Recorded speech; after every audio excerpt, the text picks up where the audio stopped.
Antes de entrar a materia en esta noche, quiero solamente darles una breve introducción acerca de los símbolos en la Biblia, porque si hay algún libro que contiene símbolos, es precisamente el libro del Apocalipsis. Dios, como el autor de la Biblia, trata en la Biblia, en los 2 primeros capítulos, con la creación. Y del capítulo 3 hasta el Apocalipsis 22, Dios trata con el plan de la redención. Los primeros 2 capítulos del Génesis contienen el registro de la creación física, del mundo natural. Y el resto de la Biblia contiene todo el plan de Dios para la redención humana. Dios usa la Biblia, las cosas naturales, como los peces, las aves, los seres humanos, las semillas, los árboles, etcétera, etcétera. O sea, todas las cosas naturales creadas y las convierte en símbolos. Veamos, por ejemplo, en Romanos capítulo 1, rápidamente, Romanos capítulo 1, versículo 19 al 20, esta verdad. Dios usa las cosas naturales de la creación para convertirlas en símbolos. Creo que esto debes apuntarlo en tu Biblia, en tu libreta, porque es básico. Dice en Romanos 1:19, porque lo que de Dios se conoce, les es manifiesto, pues Dios se lo manifestó. Porque las cosas invisibles de Él, o sea, todas las cosas que nuestros ojos naturales, nuestros oídos naturales, no alcanzamos a percibir, su eterno poder y deidad, se hacen visibles. Dice Romanos que Dios convierte lo invisible y lo hace visible. ¿Cómo? A través de la creación. A través de las cosas creadas. Entonces, cuando Cristo bajó al mundo y comenzó a enseñarnos las verdades del mundo que no se ve, que es más real que el se ve, ¿cómo podía Cristo ilustrarnos algo que no hemos visto nunca? Por ejemplo, si yo tengo un ciego enfrente de mí y me dice el ciego, dime cómo es las nubes. Y yo le digo, son como el algodón, lo dejo en las mismas, porque en su vida ha visto el algodón. Pues fíjate que son blancos, tampoco podría concebir en su mente el blanco, porque jamás ha visto el color blanco. Entonces, no existe un punto de referencia para yo poder transmitirle o comunicarle al ciego algo que nunca ha visto. Entonces, para que yo pudiera explicarle algo, él tendría que tener un punto de referencia, pero no lo tiene. Entonces, cuando Cristo baja a la tierra, Él necesitaba un punto de referencia para decirnos, el cielo es así, el reino de mi Padre es así, y para poder ilustrarnos todo aquello que jamás hemos visto, usó los árboles, las semillas, los peces, las monedas, las cosas, los animales, las víboras, los borregos, por ejemplo, para compararnos cómo somos nosotros, ilustró a las ovejas. Entonces vemos que todas aquellas cosas que pertenecen al poder de Dios y a su deidad se hacen visibles a través de la creación, siendo entendidas por medio de las cosas hechas, de modo que no tienen excusa. Cuando Cristo quiso ilustrar la resurrección, 1 Corintios 15, Pablo le dijo a las personas que lo interrogaban, eres un necio, nada puede vivir si no muere antes. ¿Y cómo ilustra la Biblia la resurrección? A través de una semilla. La semilla tiene que caer, tiene que tener el contacto del agua, de la tierra, de la humedad, del viento y del sol, para que pueda romperse, comenzar a descender las raíces y ascender el tallo y dar fruto. Así dijo Cristo en la resurrección de los muertos. Nuestro cuerpo es como una semilla que tiene que morir y ahí nosotros ya deshechos totalmente, Dios levanta y comienza a hacer una nueva creación enteramente diferente. Y el cuerpo de la sandía, el cuerpo de la mazorca, el cuerpo de lo que se entierra, no es igual al cuerpo que es puesto en la tierra. Es un cuerpo totalmente diferente. Así hay cuerpo animal, hay cuerpo espiritual. En fin, esto es lo que se llama el lenguaje de la creación, que se convierte en el lenguaje de la redención. Apúntalo, el lenguaje de la creación, Dios lo transforma, lo convierte en el lenguaje de la redención. Mientras más leemos la Biblia, hermanos en Cristo, más vamos a descubrir que el lenguaje de la creación es el lenguaje de Dios, de las señales y de los símbolos. Entonces, cuando llegamos a la Biblia y encontramos a una mujer ramera, capítulo 12, a una mujer rodeada del sol y de la luna, el capítulo 13, a una bestia, encontramos, ¿qué cosa? Símbolos. Esos símbolos tenemos que encontrar su realidad y lo que significan dentro de la misma Biblia. Aquí es en la Biblia donde tenemos que descubrir y encontrar lo que Dios nos quiere decir con una mujer ramera montada sobre una bestia, lo que nos quiere decir con una ciudad como el capítulo 18, lo que nos quiere decir Dios con unos cuernos, con las cabezas, y todos estos símbolos encontramos su significado ¿en dónde? En el lenguaje de la creación. Vean, por ejemplo, también en Mateo capítulo 13. Mateo capítulo 13. Versículos del 10 al 11. Mateo 13, del 10 al 11. Esta verdad que acabamos de enunciar. Acercándose los discípulos, le dijeron, ¿por qué les hablas por parábolas? O sea, Señor, ¿por qué estás contando cuentos y estás escondiendo detrás de los cuentos verdades ocultas? Y esto fue precisamente lo que Dios quiso hacer con el mundo cuando Él vino y lo que Él está haciendo y lo seguirá haciendo con todos nosotros. ¿Por qué les hablas por parábolas? Él respondiendo les dijo, escuchemos la respuesta de Jesús. Porque a vosotros os es dado saber los misterios del reino de los cielos, mas a ellos no les es dado.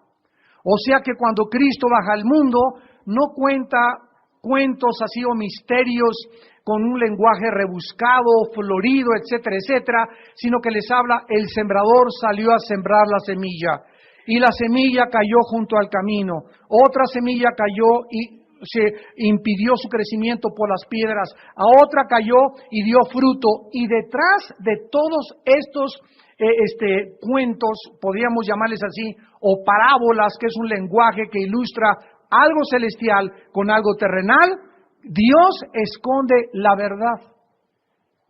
Porque Dios quiere que nadie encuentre la verdad más que aquellos que la están buscando. Cuando Cristo estaba ante Pilato, Pilato le dijo, ¿eres tú el Cristo? Y Cristo le contestó, mi reino no es de este mundo. Si mi reino fuera de este mundo, mis servidores bajarían y pelearían y no me hubieran entregado con los judíos. Yo soy de la verdad y todos aquellos que son de la verdad dan testimonio y oyen mi voz. Entonces nosotros descubrimos que esto es exactamente lo que el Espíritu Santo nos quiere revelar. Ahora vean ustedes lo que dice aquí en Mateo capítulo 13, versículo 13. Porque, por eso les hablo por parábolas, porque viendo no ven y oyendo no oyen ni entienden. ¿A quiénes Dios les dio el privilegio de conocer la verdad? ¿A quiénes? A nosotros, a los que tenemos al Espíritu Santo. A nosotros Dios nos dio el privilegio de que nosotros conociésemos el misterio de su voluntad. Y las demás personas del mundo vienen a la Biblia y esto no puede ser de Dios. ¿Cómo puede haber tanta sangre? Esto es una contradicción. ¿Y cómo se le llama a David el varón de Dios y adulteró y mató? ¿Y por qué aquí se manda que la pena de muerte? Y el mundo, al venir al mensaje, a la carta de Dios, choca con la Biblia porque no les es dado conocer los misterios del reino de Dios. Si a nosotros, ya teniendo el Espíritu Santo y teniendo la Biblia, nos cuesta poder realmente entender esto mucho más a ellos. Vean ustedes en 1 Corintios 2, 1 Corintios 2. Primera de Corintios capítulo 2, versículos 6 al 7. Esto es bien importante para entender el Apocalipsis. 1 Corintios 2, del 6 al 7. Sin embargo, hablamos sabiduría entre los que han alcanzado, ¿qué cosa? O sea que ya siendo cristianos, ya nosotros conociendo y teniendo al Espíritu Santo, tenemos nosotros aún todavía la responsabilidad de madurar. Y si tú eres un cristiano que ya tienes 5 o 6 años y no tienes una relación diaria con Jesucristo, y no tienes una comunión diaria con Dios, y no tienes un corazón de pureza, no vas a poder alcanzar la sabiduría. Hablamos sabiduría entre los que han alcanzado madurez, y sabiduría no de este siglo. O sea, el conocimiento de Dios no es de Sócrates, no es de Demóstenes, no es de Carlos Sagan, no es de Alberto Einstein, no es las conclusiones científicas de determinadas personas, es una sabiduría que en este mundo no se puede alcanzar a través de la mente humana, ni a través de la investigación y mucho menos a través de experimentos científicos. Dice el versículo 7, la sabiduría de Dios en misterio. O sea, está escondida la sabiduría de Dios. Los secretos de Dios están escondidos de la mente natural del ser humano. La sabiduría oculta, la cual Dios predestinó antes de los siglos para nuestra gloria. Versículo 10. Pero Dios nos la reveló a nosotros a través de un PhD, de un doctorado en filosofía, en ciencias y en astrofísica. ¿Eso dice? La sabiduría de Dios nos la revela Dios a través de su Espíritu Santo.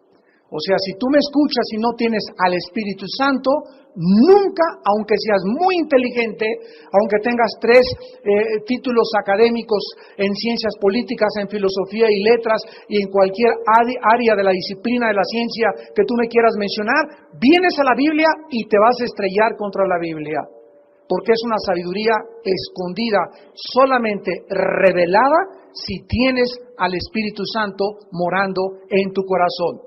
Dice, porque el Espíritu todo lo escudriña, aún lo profundo de Dios.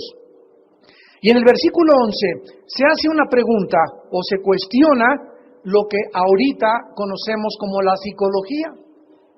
Y esto fue escrito 19 siglos antes que Sigmund Freud creyera que el problema humano se encuentra en la psique. ¿Quién de los hombres conoce las cosas del hombre sino el espíritu del hombre que está en él? O sea, si tú quieres conocerte a ti mismo, ¿cómo te vas a conocer a ti mismo si tu espíritu está muerto hacia Dios? Porque la revelación de la Biblia es que nacimos muertos espiritualmente. Entonces, si yo me quiero conocer a mí mismo, soy tan tonto de ir con otra persona que tampoco se conoce a sí mismo, que se llama psicólogo o psicóloga, esperando que él me diga cuáles son mis problemas y la raíz de mis problemas emocionales o de conducta. Entonces, esto es absolutamente ilógico y es la antítesis del problema que la Biblia trata y que le llama pecado. ¿Quién de los hombres sabe las cosas del hombre sino el espíritu del hombre que está en él? Cuando yo recibí a Cristo y tú también, en ese momento mi espíritu nació de nuevo. Y entonces comencé a conocerme, porque el Espíritu de Dios comenzó a operar en mi espíritu para revelarme qué hay en mi vida y en mi mente. Y las noticias no fueron nada agradables. Dios me comenzó a decir que no hay nada bueno en mi corazón. Que mi corazón es perverso y engañoso más que todas las cosas. Que mis justicias y mi opinión y mi perspectiva que yo tenía de Dios me ponen cero totalmente, reprobado. Que mi concepto del amor, del sufrimiento y del problema humano, estoy lejísimos de la verdad. Y no es hasta que el Espíritu de Dios, usando la Biblia, me muestra la verdad, que mi espíritu comienza a conocer verdaderamente la clase de ser humano que yo soy, de dónde vengo, mis problemas, cuál es la raíz, que es el pecado y hacia dónde se dirige mi vida. Dice el versículo 11, así tampoco nadie conoció las cosas de Dios sino el Espíritu de Dios. Entonces el ser humano no conoce a Dios, pero el ser humano quiere conocer a Dios. ¿Y qué ha hecho el ser humano? Primero, irse allá a Oaxaca a meterse peyote, viajes de hongos, LSD, dietilamida de ácido lisérgico, marihuana, hongos alucinógenos, ocultismo, series de mediums, comunicarnos con espíritus, la bola de cristal, consultar a Walter Mercado, consultar los horóscopos, irse a los lamas de la India, meterme en un convento, ponerme en meditación en flor de loto. Todos estos sistemas y métodos son inventados por nosotros con el propósito de hacer contacto. Allá anda otro cuate con los ovnis y quiere hacer contacto con los extraterrestres, y estamos por todos los medios tratando de hacer un contacto con el más allá. Esto es lo que son las religiones. Pero claramente la Biblia nos dice, ¿verdad?, que nadie puede conocer a Dios más que ¿quién? No me veas a mí, ahí lo dice, el Espíritu de Dios. Entonces, ¿quién quiere conocer a Dios? Yo, Señor. La respuesta del cielo es, mi espíritu necesita entrar a mi espíritu, dice el Señor, a tu espíritu. Entonces el Espíritu Santo de Dios tiene que entrar a mi espíritu, porque es el Espíritu de Dios, el único espíritu de los billones de espíritus que andan ahí pululando, espíritus engañadores y demonios, es el único espíritu que conoce las cosas de Dios, y Él mora en mí. ¿No sabéis que vuestros cuerpos son templo del Espíritu Santo? 1 Corintios 6:19, mayor es el que está en nosotros que el que está en el mundo. Que en Cristo están encerrados todos los tesoros de la sabiduría y del conocimiento. Entonces no es hasta que Dios entra en su espíritu a mi espíritu que me comienza a enseñar quién soy yo y que yo comienzo a conocer a Dios. Entonces nadie podrá conocer a Dios fuera de Jesucristo. Porque es Jesucristo a quien le agradó al Padre revelar los misterios del reino de Dios. Ahora finalmente dice el versículo 12 de 1 Corintios 2, y nosotros no hemos recibido el espíritu del mundo, aquí está, sino el espíritu que proviene de Dios, para que sepamos lo que Dios nos ha concedido. Lo cual también hablamos, el cristiano ya no habla filosofía del mundo, el cristiano ya no especula, el cristiano ya no hipotetiza, el cristiano ya no está hablando barbaridades, ni mitos, ni leyendas, y que vi que se me apareció y que a lo mejor creo que no estoy seguro, quizá, no, chance y, ya cuando hablamos decimos, así dice el Señor.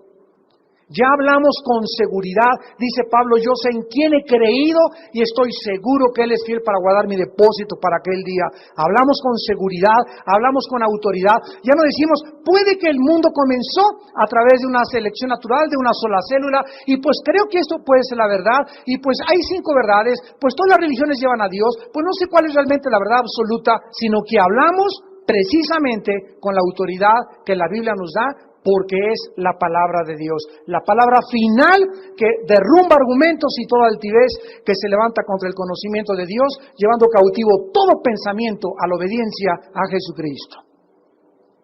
Y finalmente dice el versículo 14, pero el hombre natural, o sea, el hombre que no tiene al Espíritu Santo, ese es el hombre natural en la Biblia, no percibe las cosas que son del Espíritu de Dios, porque para él son ¿qué cosa? Aquí está, para el hombre natural, para tu cuñado, tu cuñada, tu suegra, tus amigos que no son cristianos, le es locura la Biblia. No las pueden entender porque se han de discernir espiritualmente. Entonces, Dios ha escondido, en resumen, verdades dentro del rango de las cosas y de las criaturas criadas, como la creación de la tierra, el sol, la luna, los océanos, las semillas, los peces, las aves y todo lo que existe absolutamente. Detrás de todo, de ese lenguaje existe símbolos escondidos de Dios. Por ejemplo, el mar, ¿qué significa en la Biblia?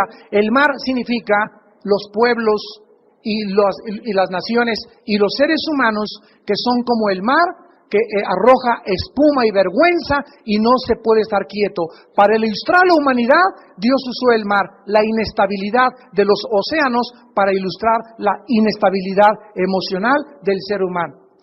Cuando Dios quiso ilustrar quiénes somos nosotros, ¿a qué animales escogió? ¿A las moscas? ¿A los camellos? ¿A los canguros? ¿A las cabras? ¿A los caballos? No, escogió a las ovejas. Y cuando te pones a estudiar la vida de las ovejas, como lo hemos visto, descubres por qué a los cristianos se nos compara con ovejas. Porque es el único animal que vive dentro de un rebaño y que no pueden sobrevivir sin un pastor. Porque son torpes, porque son brutas por naturaleza, ojalá que te pongas el saco, semiciegas, tontas, indefensas y todas las características de las ovejas, podemos nosotros adjudicárnoslas y entender por qué se nos compara con las ovejas. Cuando se nos dice que seamos prudentes como la serpiente, es porque la serpiente es el único reptil que antes de poder atacar a su víctima, calcula el tiempo y la distancia. Cuando Jesús dice sean prudentes como la serpiente, nos dice nunca tomen decisiones impulsivamente. Miran, calculen la distancia, con quién te vas a casar, qué casa vas a comprar, lo que vas a hacer en la vida. No actúes así, sino piensa, calcula el costo antes de ponerte a edificar o hacer una compra o casarte o lo que sea. Así pues vemos en toda la creación, Dios usa todo lo que está creado para mostrarnos los símbolos escondidos y se llama el código secreto de Dios.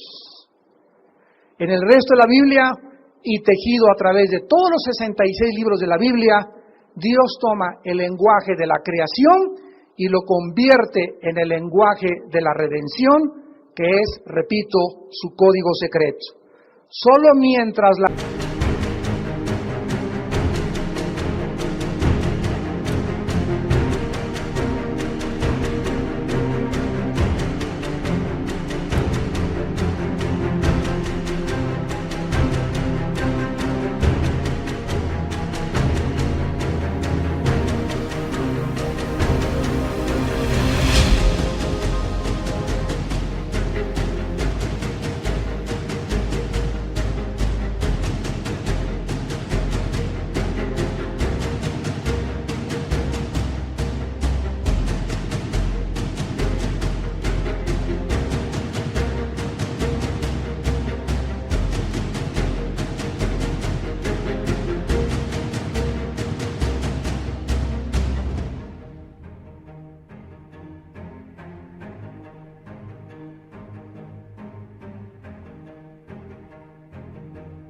criatura conozca a su creador, podrá entender el lenguaje de los símbolos. Entonces no necesitas una gran inteligencia para venir a Apocalipsis, necesitas conocer a Dios y tener una relación con Dios para que a través de 5, 10, 15 años de tu vida vengas a Apocalipsis y comiences a entender tantos símbolos, porque es el libro que más símbolos tiene de toda la Biblia.